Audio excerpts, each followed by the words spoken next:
Ikurap ang iyong mga mata at isipin mo lamang siya upang iiyak siya hanggat hindi kanya makita. Hello mga guys, kumusta kayo? Panibagong araw, panibagong video na naman tayo, and sa araw na ito ay isa na namang video ang aking ituturo sa inyo ng simpleng gabay o simpleng pamamaraan na makakatulong sa atin. At bago ang lahat, gusto ko lang mag-disclaimer sa mga taong hindi naniniwala at hindi gusto ang mga kagaya nitong video. Please skip this video and maghanap kayo ng videos na gustong gusto nyo, dahil ang video na ito ay para lamang ito sa mga taong naniniwala and gusto mag-try. Sa lahat po ng mga nagko-comment dito sa aking video, dito sa loob ng aking channel, mag-ingat sa lahat ng mga nagre-reply sa inyo na dinadala kayo sa kanilang WhatsApp and Imo app upang makaiwas po tayo sa scam. So ngayon po ituturo ko sa inyo paano siya iiyak hanggat hindi kanya makita o hindi kanya nakakausap.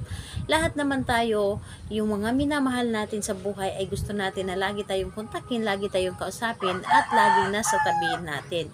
Kaya naman, gawin natin ito sa kanya upang siya po ay iiyak hanggat hindi kanya makita o hindi kanya nakakausap habang nasa malayo siya. Ito ay pwedeng gawin sa parihasang kasarian, babae ito babae and lalaki ito lalaki. And syempre naman sa ating babae at lalaki na mag-partner. And ayun po, dito po is wala tayong ibang gagamitin kundi yung sarili lamang natin. Yung sarili natin, syempre, and higit sa lahat, yung ating energy.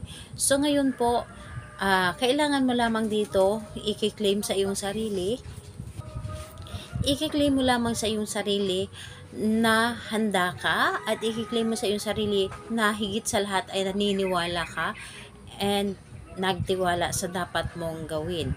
So, dabis mo itong gawin, lalo na kapag kayo ay malayo sa isa't isa at sobrang miss na miss mo na siya. Gawin mo ito upang mananatili na maging matatag ang inyong relasyon. So, ganito po ang inyong gawin kapag ready ka na. Bago kayo matulog sa gabi, or habang nakahiga pa lamang kayo, isipin nyo siya ng husto. Isipin mo yung partner ninyo kung saan man, or isipin niyo siya kung gaano mo siya kamahal, kung gaano siya kaimportante sa buhay mo. Ngayon po, kapag naisip mo na siya, at ang gagawin mo ay ipikit mo lamang ang iyong mga mata or ikurap mo ito. Ikurap mo ang iyong mga mata ng 7 beses. Yes po.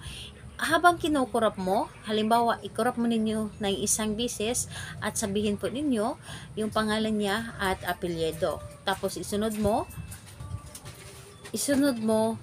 ang ating hiling.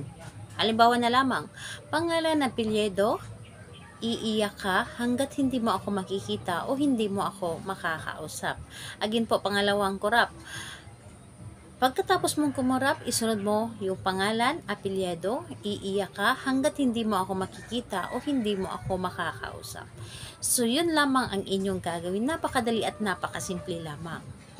Ngunit napaka-epektibo nito. Alam nyo ba na seconds lamang or minutes lamang, lalo na kapag nanggagaling sa iyong puso ang inyong mga ginagawa, ay napakabilis itong gumana at umipikto kaagad ito sa kanya. At hindi magtatagal, siya po ay tatawag kaagad sa inyo at gusto kanya makita o makausap. So, yun po ang inyong gagawin. Pwede itong gawin sa kahit anong araw at oras, basta ito ay papunta ka lang matulog. So, pwede sa umaga, pwede rin sa gabi. Basta kayo ay papatulog na. Wala kayong ibang gagawin kundi isipin lamang siya at ikurap ang iyong mga mata. So, ayun po. Salamat po sa inyo. Bye-bye everyone. God bless.